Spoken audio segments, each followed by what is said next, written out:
Hello beautiful soul! Welcome back to my channel. This is my channel for Japan, Kabayan Pisces. This reading is for you, June 2026. Maraming salamat muna sa mga subscriber, new subscriber, cross-watcher, at sa mga bagong pasok dyan. Welcome na welcome kayo sa bahay ni Ate Aimee. Salamat din sa nakataba ng puso niyo mga comments. At sa mga nagpa-personal reading, marami pong salamat. Kung gusto niyo na energy niyo lang talaga, ang gusto niyo makuha natin, all the details is in the description below o kaya naman pwede kayong kumonek direct na sa aking Facebook, Messenger, same lang din dito, ng picture tsaka pangalan, ilalagay ko lang dyan sa screen. Yun. At siyempre sa mga nag-like, comment, sa hindi nag-skip ng ads, sa mga nag-hype ng aking video, God bless you all. Pisces in June. Okay. Pisces. Camelo. You will overcome a problem. Maaaring na din yung point, may mga burden ka din na dinadala.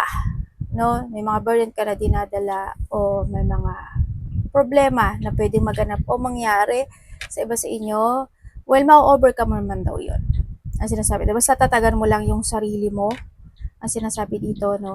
Kasi parang kami yan, di ba? Sa init, kahit na init-init na ng panahon, kahit na ang dami-dami niyang bit-bit sa likod niya, di ba? Na nalalakasan niya yung mga bagay-bagay o sitwasyon. Basta mag-focus ka lang din sa iyong goal o sa iyong targeting. Ganyan. A goal-oriented person, ayun, nandun sa point na may mga targeting situation ka na this time, o kaya may mga pufukusan ka na talaga this time sa iba. Or you need to focus to your target. Position of authority, andito yung pagbabalik ng dating ikaw o pagbabalik ng iyong posisyon o pagbabalik ng strength, confidence, pride, o lakas ng loob mo, no? Nahandon sa parang upo ka sa iyong position in life. Sa iba sa inyo. Sa iba naman sa inyo, siguro may mga makakausap kayo na matataas na tao or mas ahead sa iyo, pwedeng boss mo, pwedeng magulang mo, pwedeng karelasyon mo, ganyan. O kaya yung mga matataas na tao, no, sa iba sa inyo. Pwedeng nahandon sa point na 'yon. And we have the November. November, maaring may related sa'yo, may birthday na may November. Pwede na ito sa pagdating dito sa November sa 11 hours, 11 days, 11 weeks, 11 months, or November man siya. Changes is coming. Pagdating dito sa sitwasyon na ito, may tao na magmamataas sa'yo. Pwede rin na may tao na magbibigay sa'yo ng stress, anxiety, depression, or burden. Pwede rin dito na, or maybe ikaw ito sa kanya, no? Vice versa. Sa iba naman sa inyo is mag-ingat kayo sa sarili nyo. Mayroong mga ubo, sipon, lagnat, throat, masakit ang lalamunan, masakit yung garalgal, may mga thyroid, basta may mga sakit. Mag-ingat kayo, no? Ubo, sipon man yan. Magbigay na kayo ng remedy or kinakailangan nyo talaga ng mag-inom din ng vitamin sa iba sa inyo. And birth or conception of a child or enterprises. Yung iba sa inyo is pwede may mga buntis, mabubuntis, mga anak. Tandaan nyo palagi na wag lang kayo maging selfish. Siyempre, be grateful. Pwede rin kasi yung mga buntis kung may mga alaga kayong pet. Okay?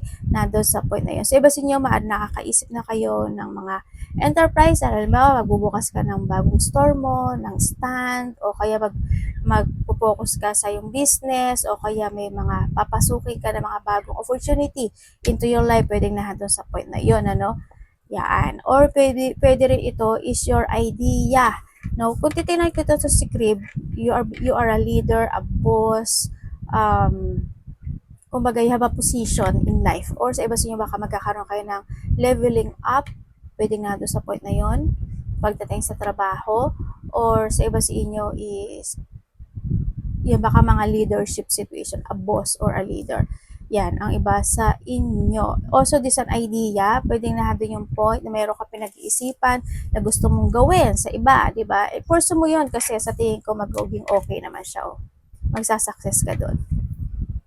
Yun, ang nakikita ko sa iba sa inyo. Ayan, may mga family sorrow.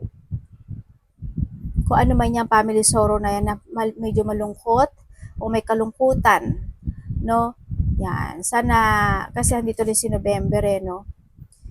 Yan, may mga worrying, anxiety, or basta may mga sorrow, kalungkutan. Ay, naku po, dito si Bat. You have an enemy, Pisces. Pwedeng family rin siya, no, sa iba. Or pwede sa iba sa inyo is kasamahan mo sa trabaho, mga ganyan. Hindi pagkakaunawaan, mga conflict, disagreement, battle, mataas ang ego, di ba? Mataas ang pride. Yan, maaari din may mga hindi pagkakaintindihan. Kung sa trabaho yan, pwede rin na mga hindi pagkakaintindihan. But still, nandun yung enemies are working against you. Baka makakita ka ng panicky bat, no? Sa iba sa inyo. Ayan, nga, unsuccessful outcome to a problem. Okay, may mga, siguro may mga unsuccessful plan ka na ginawa in the past na maaring hindi siya naging good, no? Andito yung point na huwag ka mawawala ng pag-asa kasi this the sun, huwag ka masyadong magstay dun sa emotions mo na yon and try new things or mag-start ka ulit ng new beginning or make a strategy ang sinasabi dito, no? Mag-ingat ka rin sa mga tao na mahilig mangako or kung ikaw ito, iwasan mo yon. Pagka nangako ka, sa sarili mo man yan or sa ibang tao, tuparin mo. Or kung may mga hindi marunong tumupad na pangako, siguro is wala sa iyo. It's your choices kung ano gusto mong gawin sa iba, sa inyo. Yun. Kung titignan ko rin dito, ito si Panike, si Panike. May nagmamatsyag sa iyo, no? Yan. Yung ba siya may mga makikilala kayo na bagong tao or may mga makakasalamuha kayo na bagong tao. Mag-ingat na lang kayo palagi, ha? Kung sino yung mga tao na makapagpapatrigger sa'yo, mga tao na bubuwagin ng iyong pangarap, bubuwagin yung iyong plan, or kung ano man yan, kasi andun si Broken Bridge, diba? Yun. Basta focus ka lang sa target mo. Pisces. Kung gusto niyo mag-business, yes, pwede. Kasi andyan si Crib tsaka si Tron. Baka iba sa inyo may mga business kayo, malaki man o maliit yan, o kung may nakakaisip ka pa ng idea, go ka lang, Pisces. O ano man yung mga gusto nyong pamunuan sa inyong sarili. O diba, ups and down. Pisces, sabi ko sa iyo eh. Congrats, meron kang direction. Siningnan ko talaga eh. Compass ba to? Okay, your purpose in unfolding slowly, step by step as you go along. Ayan na nga ang sinasabi dito. Siguro, kaya andito rin siya, di ba, yung mga unplanned situation na hindi nag-success when it comes to broken bridge.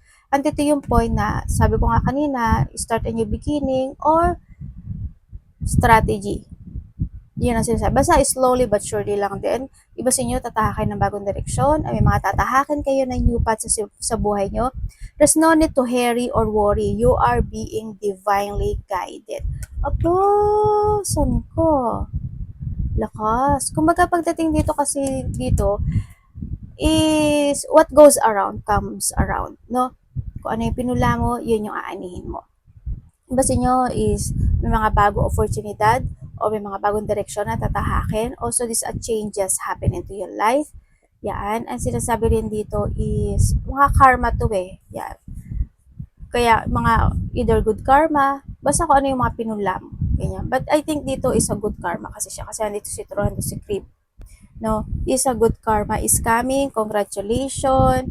Give and take and ups and down. O diba? There's a love. Ibig sabihin, may mga tao na they giving you a love. Or ikaw ang bibigay nito, ha? Be open to giving and receiving to keep the flow of abundance go. Eto na nga, changes is coming, the good karma. Diba? Give someone a chance yun a chance and ask for what your heart desire. Mukhang, kung sa love life to, may bago ka makikilala na ibibigay ng universe na para sa'yo. Or kung may nakakausap ka na, kasi andito na yung lalaki at babae, ibig sabihin, yun yung binibigay sa'yo ni universe na tao para sa'yo. Sa iba naman sa inyo is be ready kasi merong abundance ako nakikita na flow of abundance is coming. You will receiving a flow of abundance is coming. Be open. Ako po, isahod nyo na yung mga kamay nyo kasi andito na siya si direction, no? Diba? Ganda, blessing niya. Limitation, obstacle are not what they seem. You can get around them with some careful thought or simply choose something better for you. Andito yung sitwasyon na maaaring magkakaroon ka ng mga pag-iisip o mga sa buhay mo, no? Pwedeng sa trabaho mo, pwedeng sa love life mo, pwedeng sa mga enterprises o mga negosyo man yan, kaperahan na doon sa point na yon. Maaaring nagkakaroon kayo ng limitasyon o magkakaroon ka ng limitasyon sa sarili mo na i-pursue yung isang bagay, isang sitwasyon sa buhay mo. Pwedeng na doon sa point na yun, pwede may mga doubt, self-doubt, o mga options happen, o pwede rin naman na you don't know how to proceed. Pwedeng na doon sa point na yun, di ba? If you take it action or not, or if you want to stay or you want to go. Pwedeng iba dito is this is your personal power. No, nagkakaroon ka ng limitasyon in some aspect of your life. Or sa iba sa inyo is you need to put limitation din sa iba. Kasi why? Handito kasi si Bat at handito rin si Broken Bridge. No? Kaya yun ang sinasabi. You need to put limitation in some aspect of your life. Hindi lahat is mag-yes ka. Okay, or mag-go ka. Pag-isipan mong maigi. You need to decide very carefully din dito sa sitwasyon mo. Sa nakikita ko sa dito. Kumbaga, kung with the give and take, tsaka ito si direction, you have a knowledge na no? Yan, ang dami mo na rin naman kasi napagdaanan. Kaya, pag-isipan mo maigi lahat ng galaw at kilos at movement mo, no? Ups and down, your work has potential for both advancement and stagnation. Uy, yung ano mo daw, parang ganun. Parang alam mo, kung napanood nyo yung year 2026 natin, na parang feeling ko nabanggit ko doon na ang ano mo is magiging ganyan. Parang heartbeat. Tut, tut, tut, tut, tut, tut, tut. Kaya, kung ano yung meron kayo ngayon, grab it talaga. As in, pahalagahan nyo, no? See if there's hope, but allow yourself to move on if needed. Yun ang sinasabi sa inyo, sa relasyon man yan, or sa trabaho man yan, o kaperahan, you need to think to the future. Sinasabi dito na if you think na it's not work it to you anymore, you need to escape doon sa bagay na yun. You need to getting away with something. Or, hando yung point na you need to be slow to decide, no? Ang nakikita ko dito, sa negosyo man niya, sa kaperahan o pagkakaperahan. Basta i-ano mo, sa relasyon mo, ipasok mo rin yan. Sa mga goal o sa mga targeting mo sa buhay mo, ha? May tao na may live deep heart, ano yun? Deep love sa'yo, ah. Or ikaw ito sa kanya. Ooh! Tingnan mo. Pisces. Congrats! Ay, baluga. Eto na nga. Sabi ko sa iyo, dito kasi direction, no? Congrats, there's a luck. Try nyo, baka manalo kayo, ano? Maraming ibig sabihin ng luck. Pwedeng iba sa inyo, papanalunin kayo sa gamble, o pwedeng iba sa inyo, may ipapadala sa universe to give that luck, or pwedeng iba sa inyo, sa family niya, ibibigay yung luck. Alam ba, naka-recover siya sa sakit, nakapasa siya sa exam, nakagraduate siya, yan. Basta, be grateful, gratitude, huwag kayo magiging selfish, okay? Kasi the more na magiging grateful kayo, the more na magiging hando yung gratitude, the more blessing na ibubuhos talaga sa iyo ni universe. Promise. Promise. Yes, there's a jackpot, good fortune, and there's a reward and success happen into your life. Congrats. Congrats as in congrats. Para ang dami naman ito. Okay, may mga satisfaction, comfortable, and lazy day. Maaaring makakaramdam ka ng mga katamaran this time, o kaya naman nandun yung point na magkakaroon ka ng mga resting time, magti-take time space ka sa sarili mo, holiday, vacation, pwedeng nato sa point na yon, malayo o malapit yan, baka naman resting time lang din. Or mas magiging mahaba ang iyong tulog this time, mas mararamdaman mo yung peace of mind sa pagtulog mo, yan. Baka magtutulog-tulog ka, may mga satisfaction. And handito na rin si schedule and your target, o 'di ba? Handito na yung point with come this June is na andun yung mga pagpaplano at pag-organize ng mga bagay-bagay o sitwasyon mo sa buhay mo. May mga ima-manage ka, may mga time management, no? Na handoon sa point, handun yung targeting mo sa goal mo. Yan, magkakaroon, okay, sa 7 o'clock ganito, 6 o'clock, sa 8 ganito, ganyan, parang handun yung time management mo, no, sa iba sa inyo. Para you don't want to waste time din minsan sa iba sa inyo. Ang nakikita ko sa inyo dito, basta grab lang kayo ng grab, no? And strategy, yan, magkakaroon ng mga strategy this time, tulad ng sabi ko kanina, yan, may mga, uh, teka lang, kung titingnan ko ito, tsaka ito, ibig sabihin, may tao dito na makakaramdam ka sa kanya ng comfortable life. Comfortable, ano ba, discussion, o kaya yung pakipag-usap, lalo na kapag this is a love life, ganyan. Yun na nakikita ko. Pwede rin may mag-aaya sa'yo, oh. Pwedeng karelasyon, kapatid, magulang, or kaibigan, pwedeng nado sa point na yun, ano. Yan, may mga plano akong nakikita sa'yo, Pisces, kung saang plano man yan, congratulations. Basta focus ka lang sa strategy mo. And then din yung point na you will predict something. May mga bagay ka na mapipredict, papapanaginipan, or makakabasa ka ng mind ng tao. Magaling naman kayo dyan kasi Pisces is talagang natural ability nyo talaga yan, ano? Sa iba sa inyo. And then also is mag-focus, mag-ano ka na, kasi dito si limitation, ano, tsaka si strategy. Ibig sabihin, put boundaries and limitation sa ibang tao kasi may tao na they put strategy pagdating sa'yo. Yun na nakita ko. Either this a good or a bad. Makiramdam ka, malakas naman ang pakiramdam mo. Ha?